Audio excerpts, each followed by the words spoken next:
Appreciate you coming. And the purpose of this workshop meeting will be for the representatives of the Gatlinburg Glades Greenway Group to discuss their project status. Mike, I'll turn it over to you. Okay. Thank you, Mike. I'd like to start out with a little presentation. I've had this, Molly and I have had this for about 2 years now. And because I was talking to Cindy about 3 years ago or more, and mentioned to her that there was a great article in the University of Tennessee Alumni Magazine about her, and I mentioned it to her and everything. And so I was so impressed with the article and what she's done to help us. We decided to give this to you. Well, how nice. Thank you. I'm sure it's just one of many accolades you're going to get between now and... Thank you, Mike, Molly. Thank you. You're welcome. Looking around here, I don't know whether to start with slew foot or peanut sitting on a railroad track, because Molly and I have taught a lot of people in this room. Paddled some of us.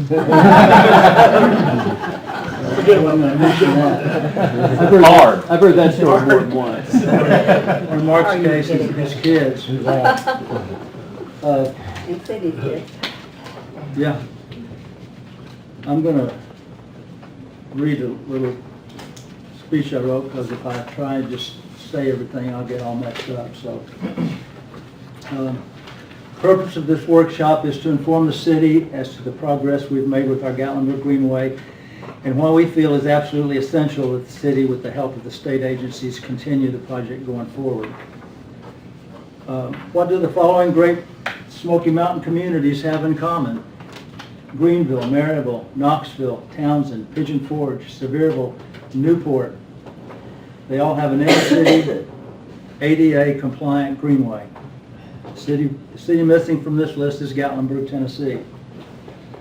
Molly and I started our project about 7 years ago as a way to give back to the city to help the crafts community, which we feel is a hidden gem for our city. Since the start of our nonprofit, safety has become just as much an issue as anything else. Traffic on Glades has increased tremendously, as well as bicycles and pedestrians. Not too long ago, I even saw a skateboard coming down the road, of course with a line of cars trailing right behind it. We have completed 0.4 miles of greenway, the latest being a short stretch of 40 yards along Three Jimmy's restaurant parking lot. Three Jimmy's donated the landscaping, which we took over across the street to the greenway. In exchange, we agreed to pave along their parking lot, making it part of the greenway. It's not in use yet, but as soon as the split rail fence is complete, people will be able to safely walk from East Parkway to the end of Pine Drive without touching Glades Road. And that's about a little over 0.4 miles. We realized shortly after starting our project that to take on the entire 3 miles of Glades Road would be pretty difficult for a small nonprofit, so we divided Glades in half. Phase 1 starts at East Parkway and runs to the end of the Morning Mist shops. Phase 2 begins at Allen Wine Pottery and runs to Buckhorn Road. Since we had already been working on Phase 1, we decided to continue with it first. Other reasons for doing Phase 1 first, there are more streets intersecting Glades Road on Phase 1. There are more businesses on Phase 1. There are more residents on the streets coming into Glades on Phase 1. And there are fewer places to walk along Glades on Phase 1 than there are Phase 2. A lot of places on Phase 2 you can step off to the side, but a lot of places on Glades 1 you just have to jump into a ditch. There are more property owners wanting the greenway on Phase 1 as well. We think that once Phase 1 is up and running, people on Phase 2 will realize what an asset the greenway is and become a proponent rather than an opponent. The three biggest questions we get when discussing the greenway are, is the city going to take my property? How much is it going to cost? And which property owners do not support the greenway? We used to answer the taking the property question with I don't know, but the last couple of 3 years we just said absolutely not, because I've heard from several of you that you definitely don't want to take anybody's property, and that wouldn't be right anyway. Sometimes they believe us, sometimes they don't, because we're just a nonprofit. We have no authority to say that. It is going to take an official from the city to convince some people. If Pigeon Forge and Sevierville can complete their beautiful greenways without taking anyone's property, then surely Gatlinburg can do it as well.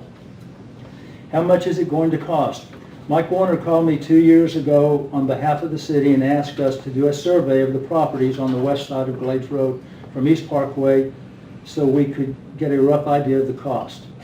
Our engineer, Robert Candle, told us we first had to get property owners' permission to survey, so we did. We got either verbal or written permission from all property owners except for 2. Both property owners were very short properties that we didn't get permission to survey, are very short properties, so Robert said the surveyor could work around them. The survey is complete and Lawrence Evans has a copy.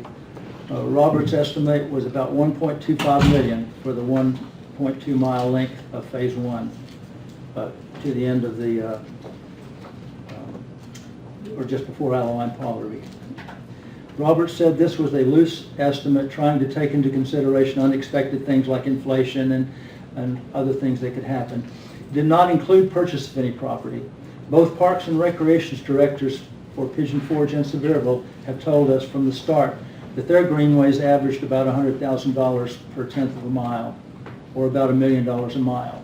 This was several years ago, however, so the price would probably be closer to $125,000 per tenth of a mile. Little side note, we only have like $80,000 in our greenway we've done, and it's over almost 4/10 of a mile. So, you know, numbers can be deceiving.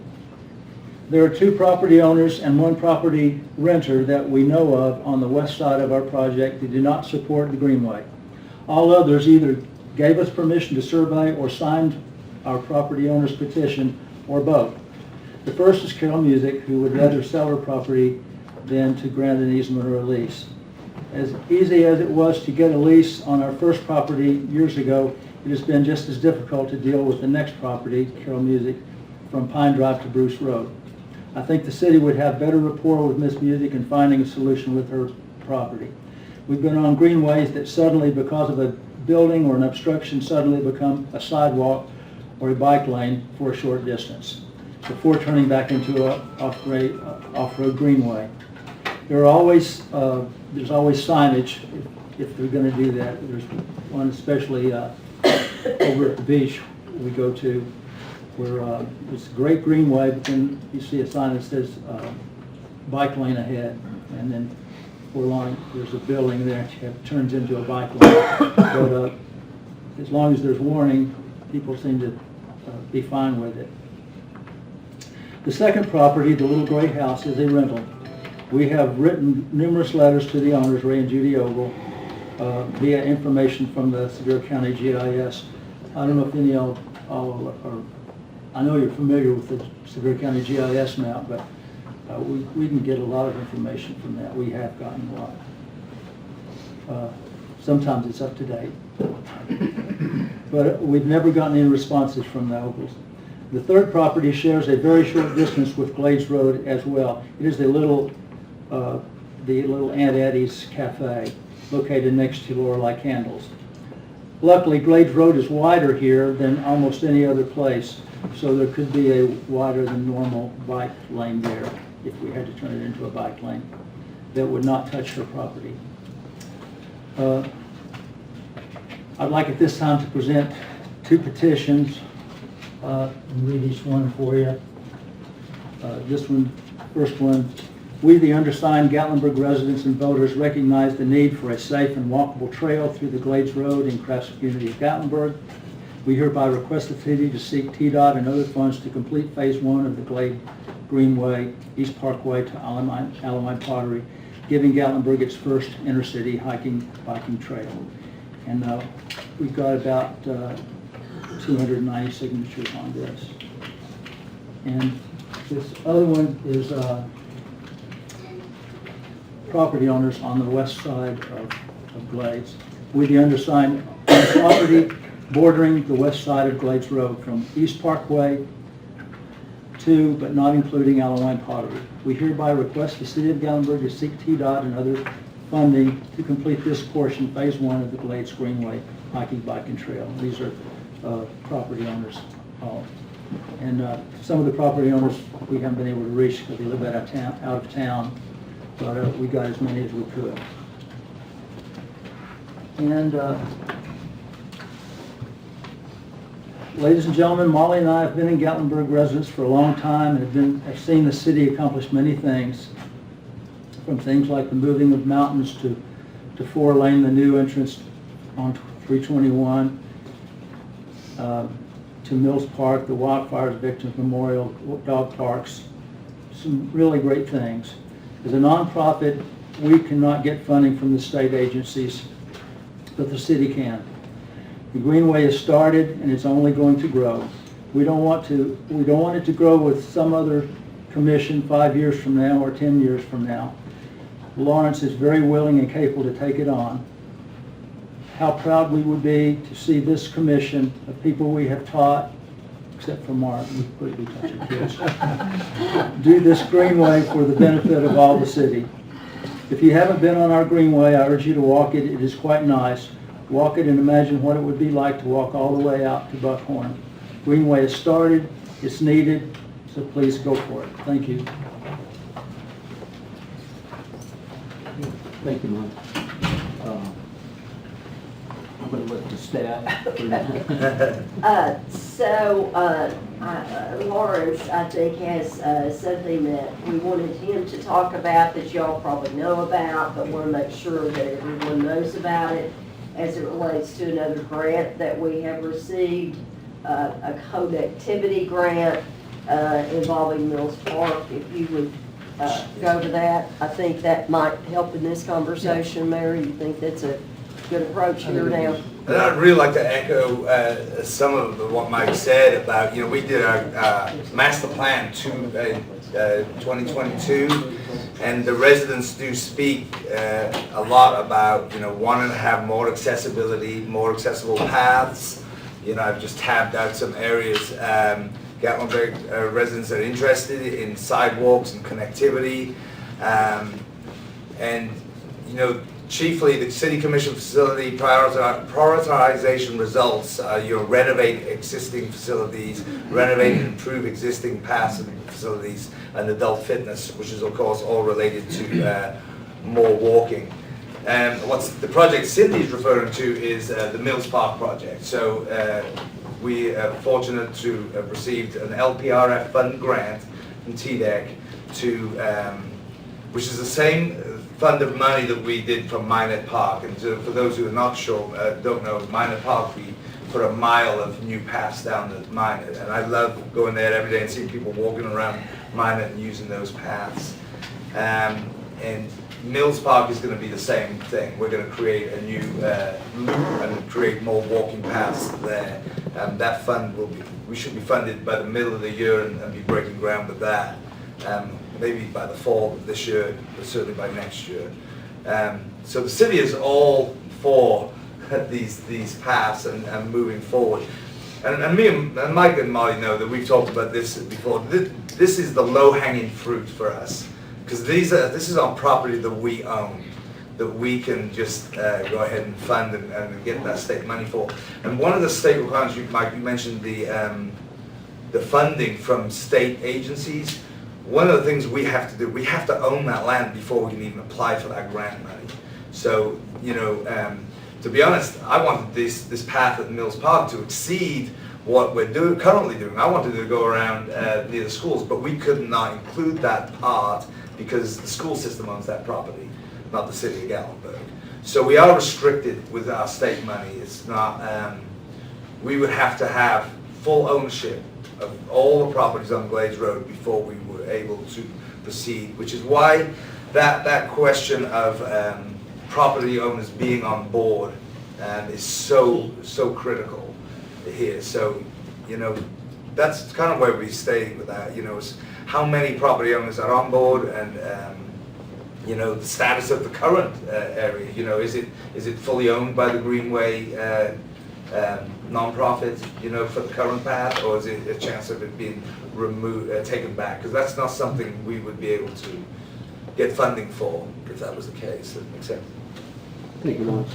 You know, I don't need to speak for any of these guys, but, you know, I just want to say that we're 100% for things for our citizens. A lot of times people think because of we're tourism based that we only worry about the tourists, but you know, you can look at a lot of the things that we have. We've got a great community center. We've got great walking paths around Rocky Top. The tone zone is excellent. Put a lot of good equipment in there. Lawrence has done an excellent job to enhance all of that. The baseball, softball field at Minot Park is going to be great for, you know, young kids coming up wanting to play baseball, stuff like that. The dog park, Mike, you mentioned it, you know, that was basically something for the citizens, you know, that they requested we do that, and we did. So maybe Cindy can speak a little bit more to the grant situation. I don't know anything about grants except we get them a lot.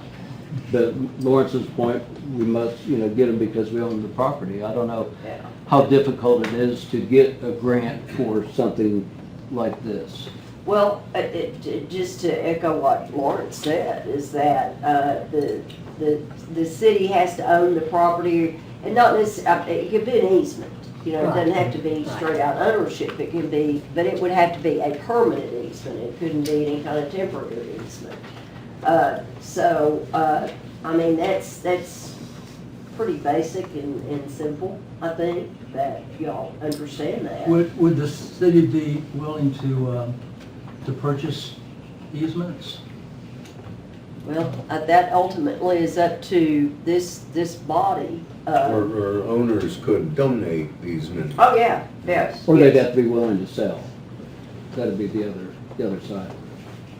And so just to clarify that part of it, you said you've got two petitions and one does relate to the property owners, is that correct? Yes. So can you speak a little bit more about that, or are these people saying that they will either donate or sell, or what are they saying? No, the petition just says that they would like to pursue for the city to pursue the greenway, which means it would go over their property, but now as far as being willing to sell it or whatever, I don't know.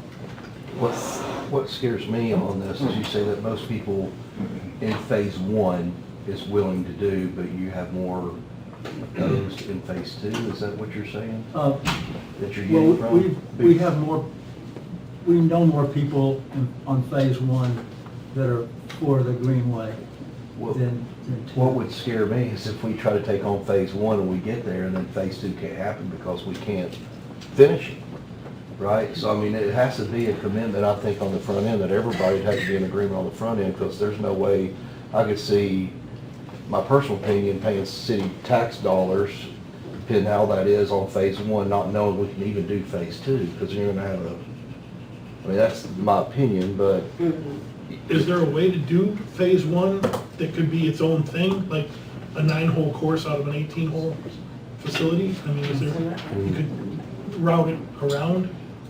And phase two, I live there, a lot of that property is in flux right now, a ton of it. It's in what? Flux, it's all being moved around right now. There was a meeting here, I don't even know, 15, 16, 17 years ago, and Dan Ogle, who's my neighbor, he works for the TBI in Nashville now, he's selling all of his property, he and his sister. So the guy that's living next to my other place on Powder Mill, Gabe, I don't remember his last name, he's in the process of trying to buy that. I think either one of them would be very happy to get on board, and that's 2-3 acres, I think, in that further west corridor. You've also got that new development also next to me, the Bears Cove and the Glades, and they've got, what, 16, 17 buildings? And that's, I'm sure that they would be on board with that. I can't speak for them, I don't know, but they're putting in a huge thing that's, it would literally run right through the front of their yard between Glades and those buildings. So I would say, just based on what I've heard and what I've seen over the last 25 years, this is the time to strike the iron. It's hot. I mean, especially for that western bunch. I don't know all the other landowners, but I know there's some that is probably up for grabs. I guess my question on that first house that has the old no trespassing signs they put up, what happens if they don't agree? Bike lane, I don't know, we were Go thinking. beside it? right. Maybe a bike lane to go beside it. Would that be in the right of way? I'm just asking Well- questions. I get asked a lot of questions. Yeah. It's my understanding that the state has rights over the waterways like that. Is that right? Like we were talking about tiling that. Yeah, you're talking about maybe building a structure over the stream. Is that, Or tiling down for a while, yeah. so those things are possible. It does require a permitting process with the state of Tennessee with Corps of Engineers. TDA, yeah. Well, TDAC especially, yeah. but yeah, the Corps of Engineers. So there's a multi-level process there. It can be done.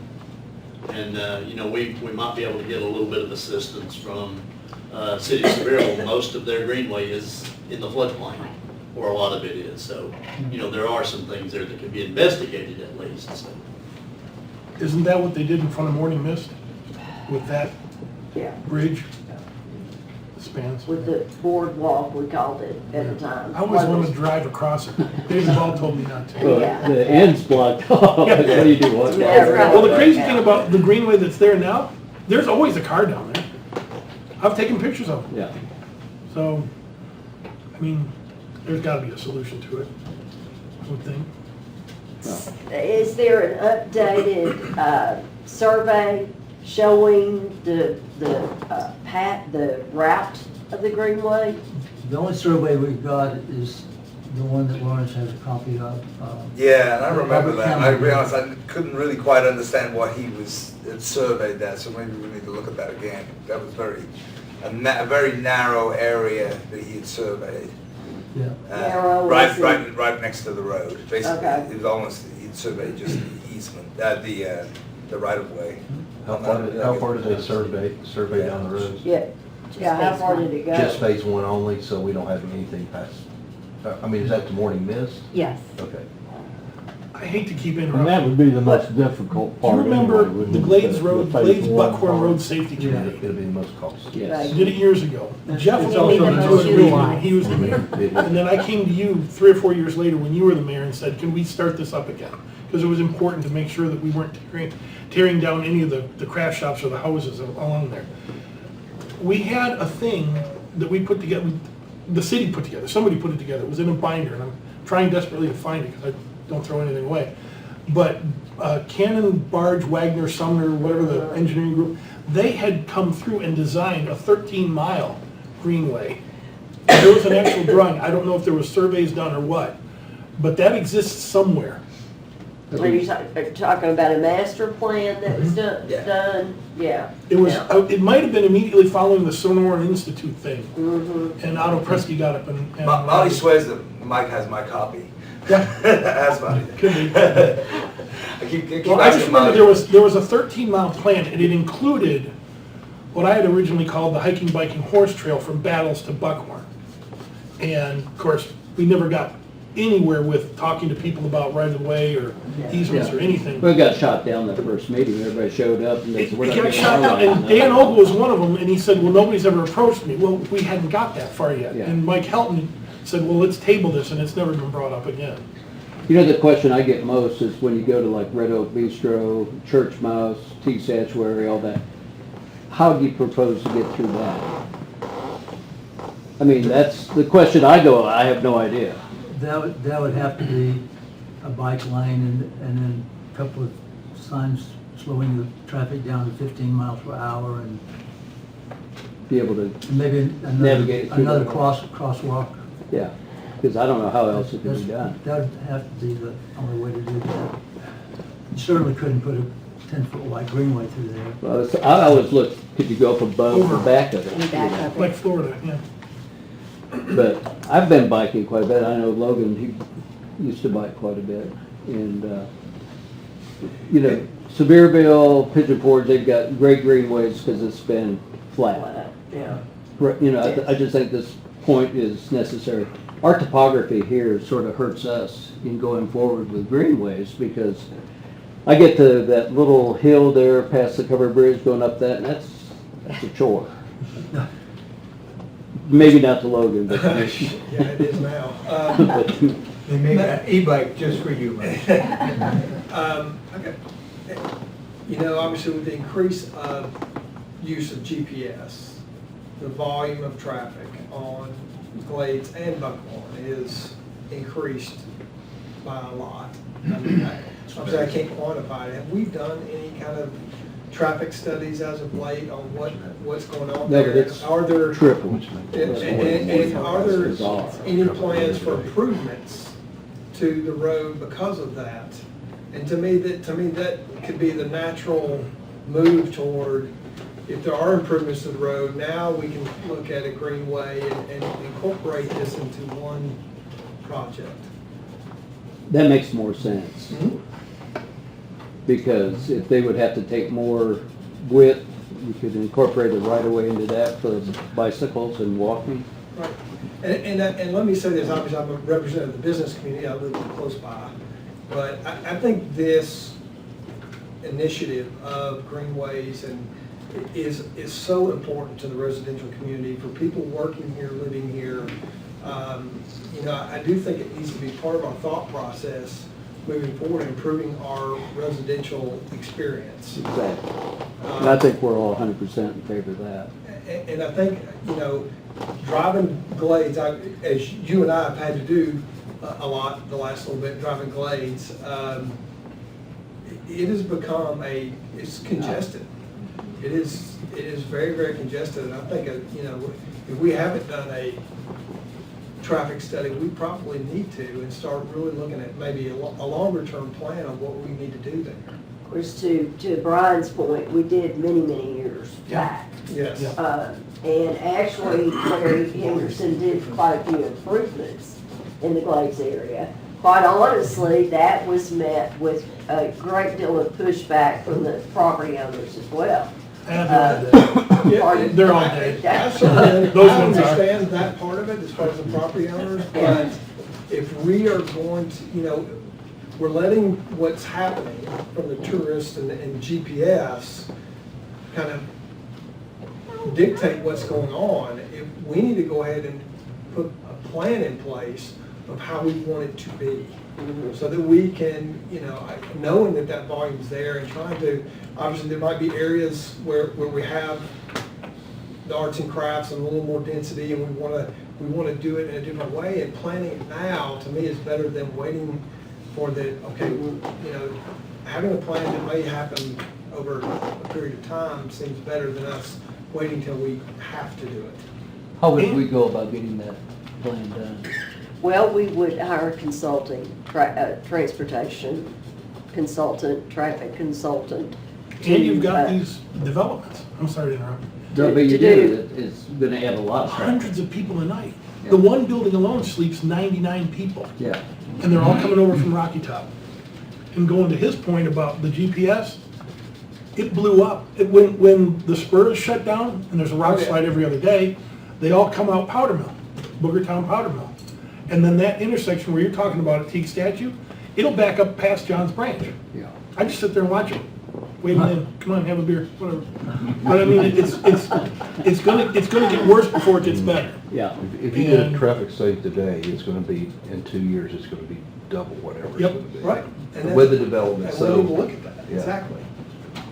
And when that road backs up, it backs up onto our road, on Oval Road, which in itself, the traffic has become absolutely crazy. With all the curves and things that are on that road. You could think the Waze GPS, That's the best one, that's the worst one. coming down Greystone Heights, you can see them backed up as far as you can see. It's made it a nightmare for people living up there. I live on Ogle Road too, and me and some of the neighbors, Malcolms and a couple of others, have started a grassroots greenway in our neighborhood.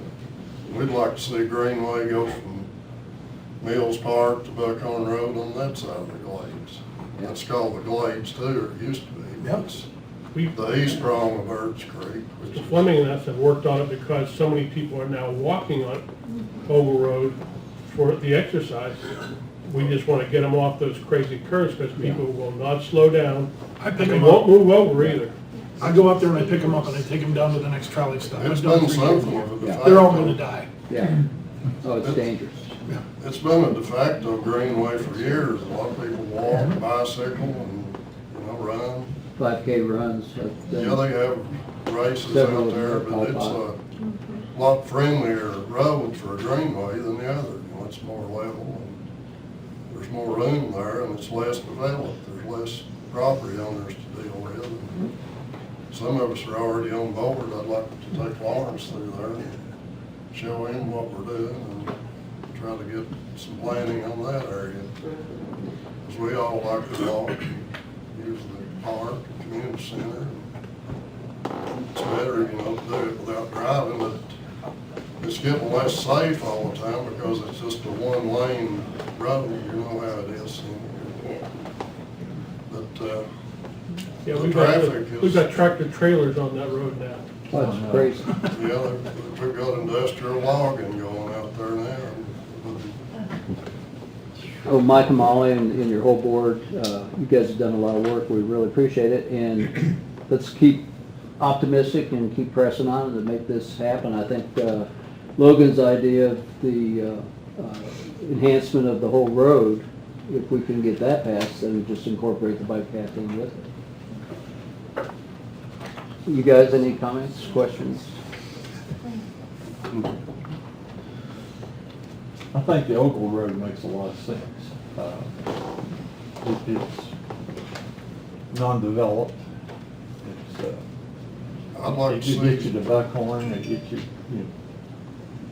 I'd like to see a lower speed limit, when traffic for the school and early and late in the day, they just fly through there. yeah. People that use it try to time their walks. Well, I'd say we could take care of that. Yeah, Yeah. that's something we Yeah. could do something about, We'd yeah. appreciate Try that. slowing them down on Glades. I wouldn't, They're Yeah. on 60 it's when they wide pass the enough for a town. bike lane and a lot of it, but we could designate a bike I- lane through there. I think in the long run, we need to think about both the projects because they both tie together Yeah. in that same area. And right now it seems to be the area that's being developed. And the more people you get there, the more walkers you get. That's what we're finding out.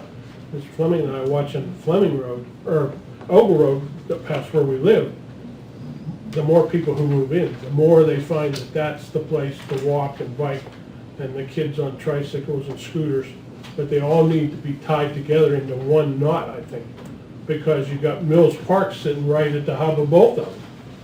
And I do hope that maybe with the development of this new path system we're gonna have at Mills, we can maybe pull some people away off the road into giving them a place to go. But I agree, it'd be a nice future development to enhance.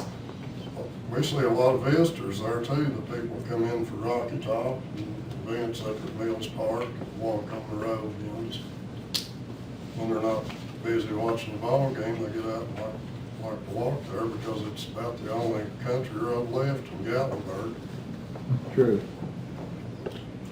You've also through there, and this may be a sticking point, you've got the Foothills Parkway right-of-way, or what they've always called the Foothills I Parkway thought they said right-of-way. it wasn't that. That's what they said in the paper. I'd never heard that. But years ago, Mark Postlethwaite, who was developing the Covered Bridge area, had gotten some preliminary approval to allocate an 8-foot wide stretch of parts of the Foothills Parkway right-of-way. I don't know if that's true or not, that's what he said, to be used for a hiking, biking, horse trail. So I don't know if that's still a possibility. I mean, as the design that I've seen prior with meetings here, the Foothills Parkway would be an elevated roadway. It wouldn't affect the lay of Glades Road except for supports, like you'd see, I guess, over Gatlinburg Tramway.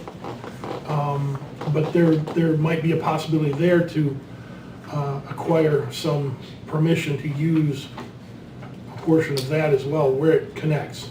I don't want to make this sticky, but you want to ask Cash? I have no problem speaking to cash. I don't know that that's in either of our best interests at this point, but nevertheless, I'm just throwing it out there because No. it's there, it's government property. I don't know how that would tie in with any kind of funding or allocation of other properties, but. Didn't they even talk about that out in Wars Valley?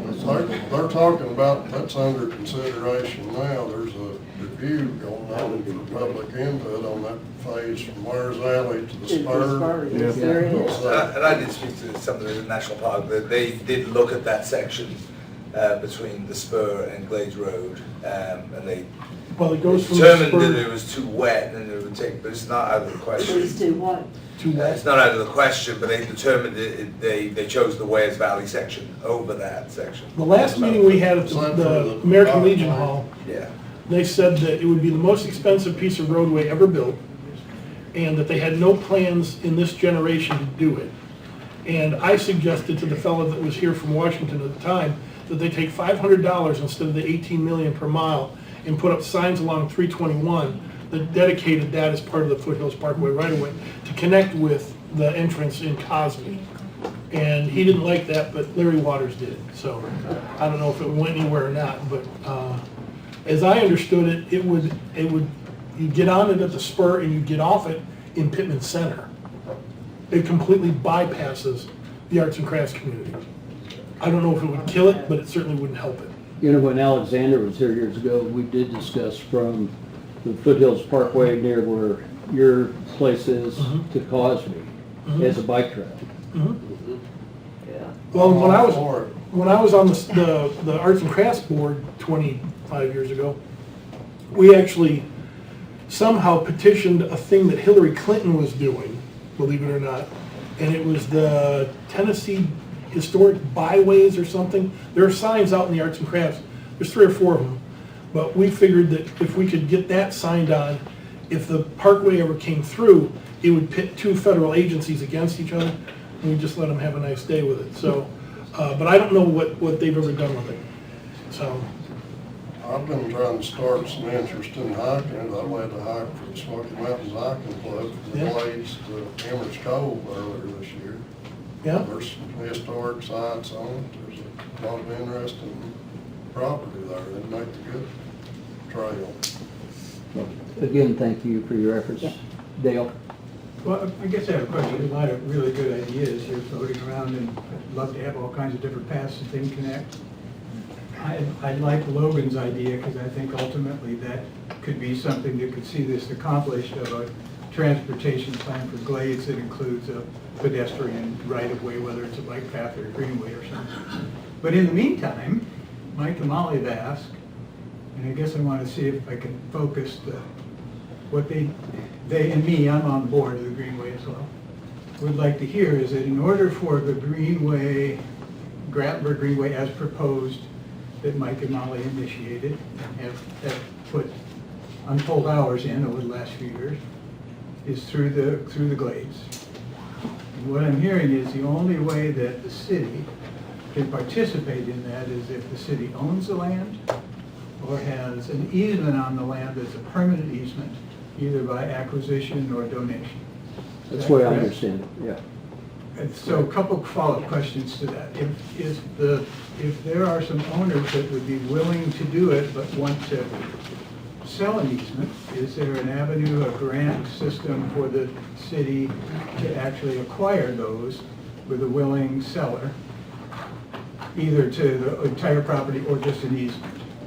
So and Lawrence, you need to weigh in on this. I think that there would not be grant funding to purchase the property that I know of. Not that I know of. I'd have to look maybe more into Yeah, specific yeah. funding that's different from the LPRF fund. Right, I think that funding would have to come from the city too. But I know, To acquire but it. would one avenue be, say, some conservation group that would purchase an easement, knowing that at some point, if enough of the easement was acquired, that the city would, I mean, it would have to be something, I guess, that goes before the commission. Right. The commission would say, if the land was available, if it's Right. offered up as a donation or an easement, that the city would be willing to do that.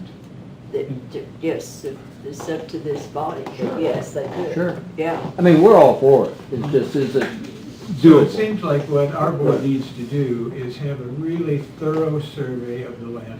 Because Chad's point is phase one and phase two, not just phase one. Yeah, you need to do You it need to all. know every landowner out there, are they a willing participant with, not just that they would like to see a greenway, but they are either would be willing to sell or sell an easement on their piece of property. And you would like to see that in totality from 321 to Buckhorn Road. And I think in selling, you would want a credible appraisal Only way you can do it. You, instead of just some number out of the What what sky. I'm thinking though initially is just for this group to come back and say, here's the list of all the owners. Yeah. Yeah, Now that 30 owners, I've forgotten how many there are out there, there's 5 that said they won't sell. 27 say they're willing to participate either by sale or easement. Would the city then at that point look at options of doing tile or a bike lane to get around those 4 or 5 properties? Or would those 4 or 5 properties say, no, we won't do it because there's a few properties that would prohibit it? I believe follow-up to that being done would be to conduct a feasibility study with a landscape architect or an engineer to say that this was actually something that could be constructed safely and at what cost. Oh, believe me, there's some properties that kind of scratch your head about. yeah. There's a couple of good hills, there's some And the narrow safety's a properties. big Yeah. aspect. But you're right, the first part is definitely figuring out if the Yeah. property owners are gonna allow it and how many Yeah. before, the follow-up. I was going to clarify that we're certainly willing at this point to consider donation of an easement across it because it's so very little. There's some real questions about how you will access onto the property and get off of the property. Off of the property is across Skyline onto what is a pretty good expanse of run where you have it away from the roadway. But as I've traveled down it and thought about it, there's some dangerous places where you have roads and, I'm not an engineer whatsoever, but just to say, this sounds like a very long project, to me at least.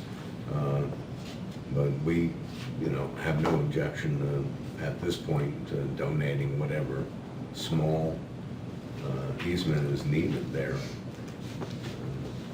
Well, let's everybody keep positive and keep pressing forward. We do have another workshop. Chad, we've taken down about 15 minutes. Yeah, but Dale, I think Mayor and Vice Mayor and Commissioners, I think what you're describing is certainly a next major step in terms of laying it out and showing this is who's willing, this is who's not. What do you think? Right? Well, and it Bill? also depend on where the ones that are not, Right, where it's right. located. And Right. If it's doable to go around it or above it So or I think- tile it or. Correct. And the other thing is understand, grants are not made for the purchase of the property, it's made Correct. for the development of the property. Right. And so you're gonna have a fine line if you can't qualify, if we own certain easements, and then some others grant easements, will that work through a grant? That's gonna be another story, a whole other butcher things to deal with. Okay. Okay, thank you. Thank you. We'll be back. Thank you. Thank you all for being here. You've done a lot of hard work, we appreciate it. Yeah. And thank you for the, Cindy. thank you. It's always good to see you.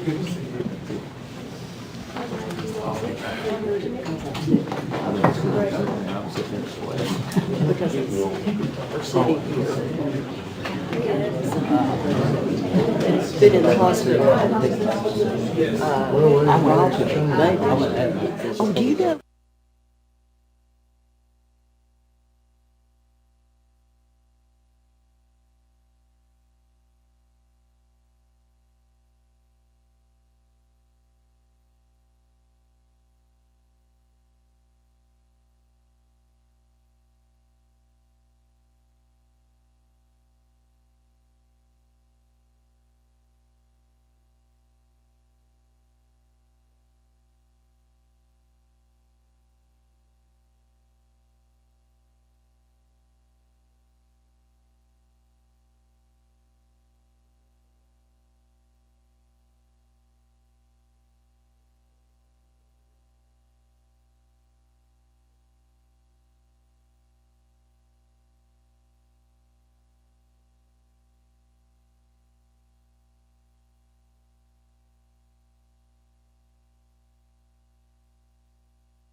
and budget for 2024. And with that, we will Yeah, I don't know if we I'm saying will I turn hit the this wrong over phone to number. Chad, right? Yes, please. Now it's. Well, good afternoon, everybody. Allowed us to present the CVB's total budget as well as our marketing plan. I would like to acknowledge our board chair, Mr. Logan Kuykendall is here. We have our director of marketing and PR, Angela Carruthers, and our vice president of finance, Ms. Ann Berry. So as I go through this, if you have any questions, if I can't answer it, I guarantee you she can answer it. So I'd like to start with the last page. The last page actually is our total budget. If you look across at the income, let's start there. Operating income for 2024 budget, $17,492,000. If you look at that versus 2023, you'll see an increase of income of $2.617 million. If you look back to the front, you will see what that variance is. Primarily four things: city income, thank you so much for the additional revenue, adjusted city allocation, and then some reclassifications of our retained earnings that will directly go right back into marketing, and then community co-op programs, which we're going to be co-oping more with our local community, as well as a really special thing I'm going to show you about that we're doing with Smoky Mountain Tourism Development Council, which is the 3 cities and the county, and then Smart Bank, thank you for the additional interest, and that makes up that additional $2.61 million on the income side. Well, as we move over to the expense side, you guessed it, we're going to spend $2.617 million so that we have a balanced budget. On the expense side, again, it's community co-ops that really offsets that income that you saw on the upper part. And then additional marketing expenditures, which I'm going to show you in our marketing presentation, about an additional $1.3 million to advertise Gatlinburg in digital, social, television, and then a really small percentage going into some repairs and maintenance. So, Chad, what are the community co-op programs? so the community co-ops, there's a couple things. So we have the 3 associations primarily. It's the Attractions Association, the Arts and Crafts Association, and the Hospitality Association. And the Chamber of CVB does a 1-to-1 match. And previously, it was $30,000. We would put up 30, they would put up 30, and it would match the association. Historically, 1 or 2 associations wouldn't use all of the dollars, and so what we would like to do is increase that so the ones that don't use all of the dollars can go back and use more, and then just increase the whole thing, because if the Attractions Association per se is promoting the area and we can help do that, that's exactly what that's for. And then the SMTDC thing, I'm going to show you something pretty special that's in there. So, Okay. Any questions at all about, that was really quick, I know I'm pressed for time, but I don't want to rush it if you have questions about it. And this is an approved budget. I think this was version 7, right? 8, version 8, okay. We spent a lot of time making sure that this was really exactly what we needed it to be, so. Okay. Okay, wonderful. Well, thank you. So I'm going to move over real quick and try to get through this as quick as I can, and then hop back into some stuff here. So real quick, I'm going to go through our media plan, some travel trends, new tactics and current tactics that we're doing, how do we measure what we do, and then get a question answered. You got questions? No? Okay, good job. Real quick, I always like to look at what's happening out there from the travel world. And so I reached out to a couple different publications. 64% of global travelers are saying that they're going to spend money on travel, but they're going to cut back on certain things, where Gen Z and millennials are still going to continue to spend more on travel, according to Forbes magazine. If you look at U.S. travel, which we do a lot of stuff with, they're like domestic travel is expected to remain strong. They only see a 2% growth, so it's really kind of flattening out in what they want to call a normalization. And that's U.S. travel, and they have a pretty good grasp of what's happening in the world. Who really has a good grasp of what's happening in the world is Chase Manhattan Bank, who everyone uses. And so they have a travel section that says, hey, how many people are using our cards to travel? And they'll have travel points, and now we're able to get some of that data. And this is pretty accurate. So when you're looking at various things from them, travel, summer splurges, priority for luxury travel exchange, experiential travel, which we do fall into, even though we're talking about Paris and going to that, but it still kind of fits into what people are looking to do.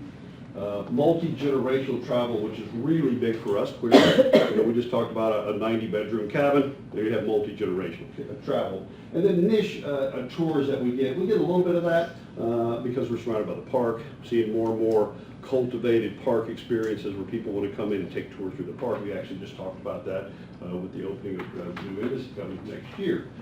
Our target audience, we're still using Design Century as our agency for this year. They've done a really good job for us.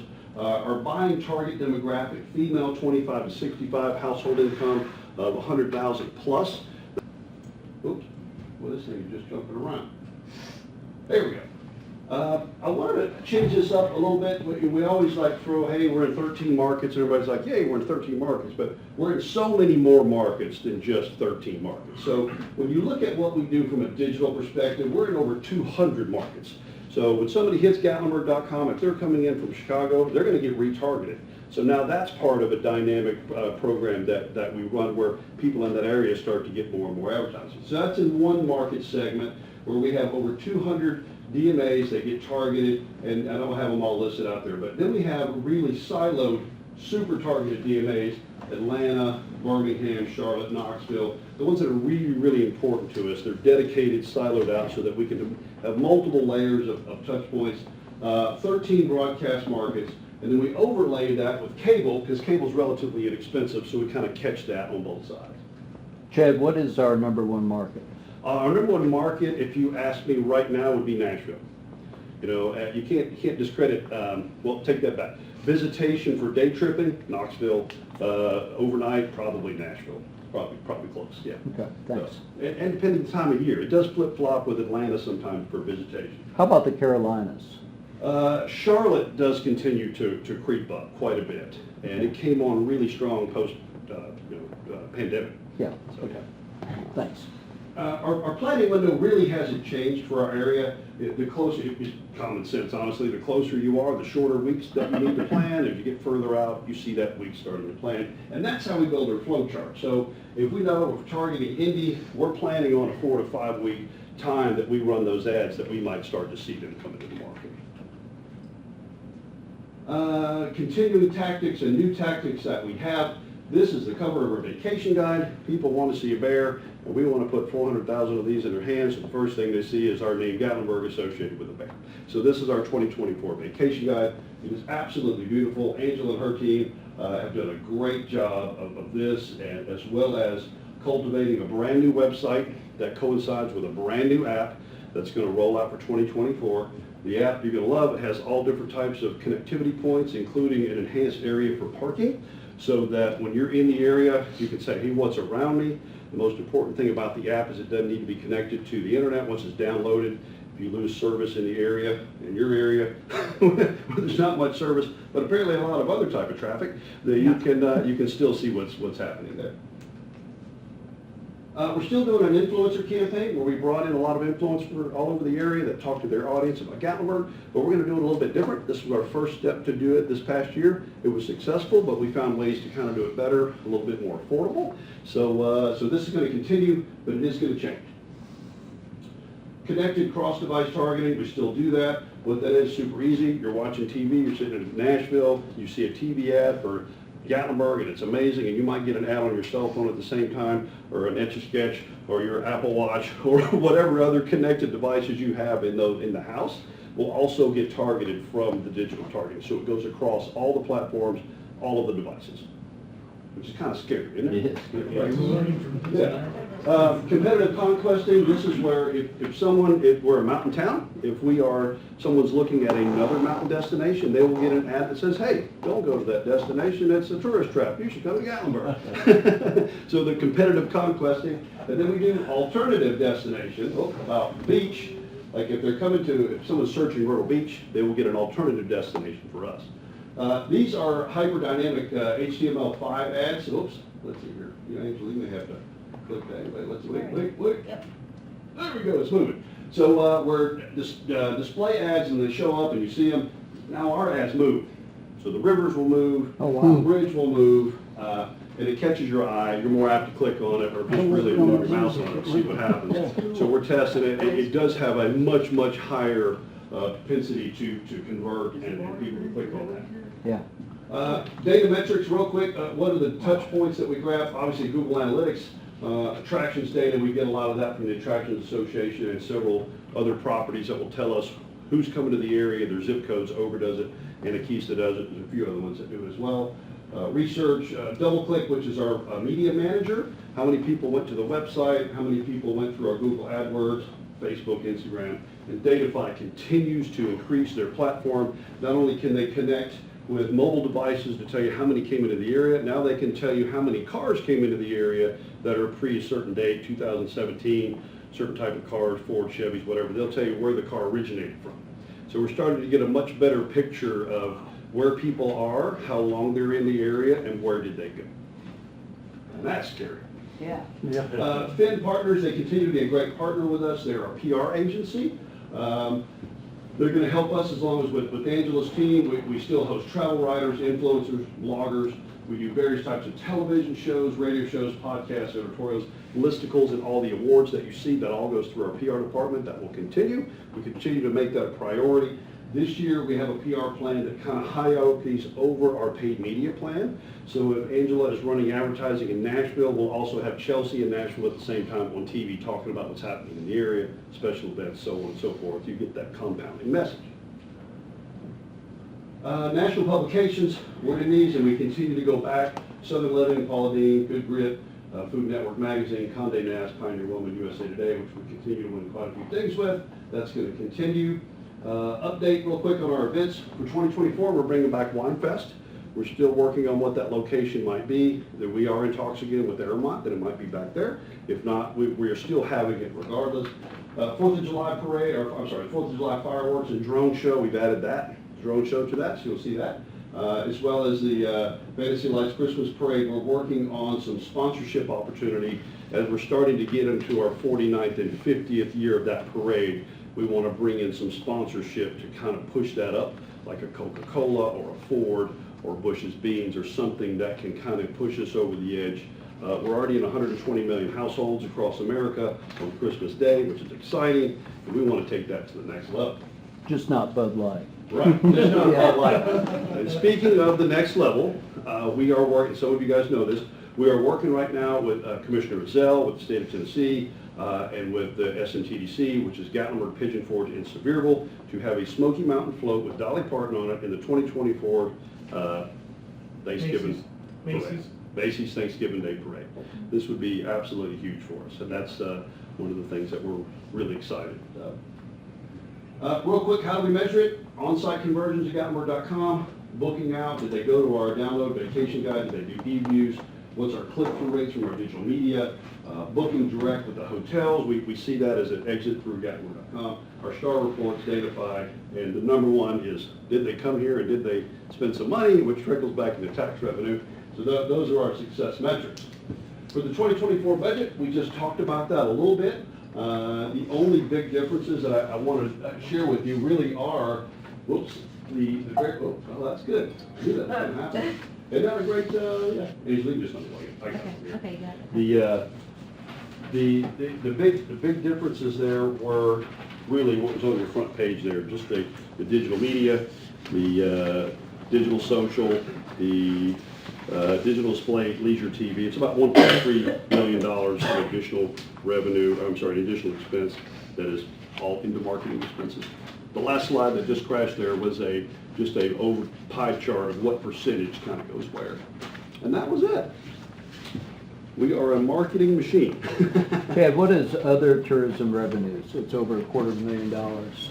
And other tourism revenue. Other tourism revenues is for the cumulative of also the community the community events revenues, any for the Christmas parade, t-shirt sales, things like that, but it also encompasses our interest and Channel 192 subscribers, the revenue from that. That all goes into other tourism revenues.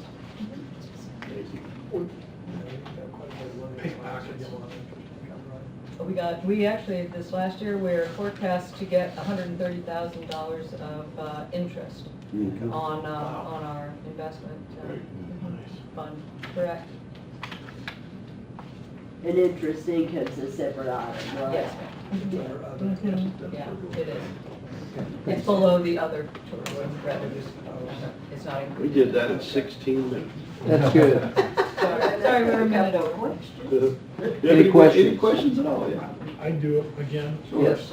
I've seen the billboards on the way to Nashville, Which ones? the come to Gatlinburg, the mountains are calling with Dolly. Oh, yeah. Awesome. Cool. Do we have anything like that in Cincinnati? Coming south on I-75? We do not currently. We, our co-ops with Dollywood right now are Atlanta, Nashville, which are two really important markets, and Charlotte, North Carolina, and a little bit of Raleigh. We are working on an additional co-op with them digitally, and that might be some potential area there. But it's a very important market. Well, again, years ago, Cincinnati did. Yeah, we did years have and some years and boards years in ago, Cincinnati. there Well, was we have talk boxes there, of not a Not a co-op. co-op. advertising for Gatlinburg on 81 and 40 coming west. And I don't know that that was ever pursued. But I think we're starting to see a lot of people, especially, like you said, since coronavirus, they're never gonna stop. Yeah. Everybody that comes in says, we had no idea this was 3 hours from where we live. And then my second question is Taste the Bottom. Yes. Is that ever coming back? That was something the city did for United United Way. Way. Yeah. We, What was it? the Taste taste of Oh, Autumn with yes. United Way. Oh, I started that. Yeah, I think it went away during COVID, It did. honestly. It did. And then we still made sure that we made the contribution to the United Way. It's definitely something that's being talked about. You know, we want to make sure that we contribute the money where it's going to go. In 1 year, it actually, we wanted to give them $5,000 and the event cost $8,000. So a lot of times it wasn't very cost effective, but it is something that we're looking at. It was cheaper for us. And you know, It we- was cheaper for us to give them a Party. $5,000 donation than to put on the $8,000. Yeah. Yeah, when events like that started, it was really Right. citizen, Yeah. locals, It was. and then it turned into And I- service. as a person that did it every year, Mhm. I never thought it was promoted well. I thought every single night we had 400 people there, and there were 20,000 within a block that had no idea that for $25, and they could write it off as a donation, they could come and sample the food and drink from all over Gatlinburg and Pigeon Forge. And I think originally it was for local. Yeah, It was originally, And Yeah. then it just transferred into the tourist, and, especially when we had, what's that guy's name, Henry Chu or whatever, the comedian. Yeah. I mean, we had some great people there, Yeah, it was good. great people. It was good. Our co-op members, like with Dollywood, for instance, they choose the places and then we go with them, or do we choose the places We and choose them they get on together. board? You We do we it together, choose you have to have an together. We agreement. sit down and say, which market's best for both of us? Because we know people visit the area, not just coming for that. But I mean, there's no denying the Dolly Park I name, just, yeah. I just didn't know if one of us had the lead. or No, if it's we combined. own now, like, we own the billboards that are in Nashville, and they own the ones that are in Atlanta. Okay. And so we control those boards, and they control those boards. But it's been a very good co-op. It's 50 cents on a dollar in very expensive media markets, so. And billboards are probably gonna go up soon. They're probably gonna go up, yeah, they're expensive and they continue to go up. I think you'll see a rate adjustment happening in Knoxville. They haven't had a major rate adjustment in many, many years. So I think you'll see a rate adjustment there too. They're definitely. any other questions, comments? Chad, thank you. Logan? I just wanted to, I gotta go to coach baseball here in a few minutes, so I'm gonna miss the commission meeting, but I wanted to make sure you guys knew that the Festival of Trees 50th year event, the Candy Canes and Cocktails will be 2 weeks from today. So you guys will be getting an invitation, but I want to let you guys know, make sure you mark your calendar. This is the 50th year. We're trying to amp it up a little bit. Hope you guys can make it, so. You've done a wonderful job with that, by the way. Thank you. Very good Well, job. It's been a community thing. A lot of people have helped. Yeah, too good. My wife buys too many And the Boys and Girls Club really appreciates it. So, no, Thank but, you, Logan. yeah, hope Chili you guys can make cook-offs it. tomorrow night, right? Thursday. Thursday. Thursday. Yeah. And then Veterans Day Oh, is on Saturday. Saturday. At Aquarium. Ripley's. At Ripley's. It is at the aquarium, yeah. Read some group up there. Like this. What time? Thursday, 8 in the morning. And flags go out Thursday, correct? Okay. Chad, good job, thank you. Thank you, guys. Thank you all. I'll speak for you.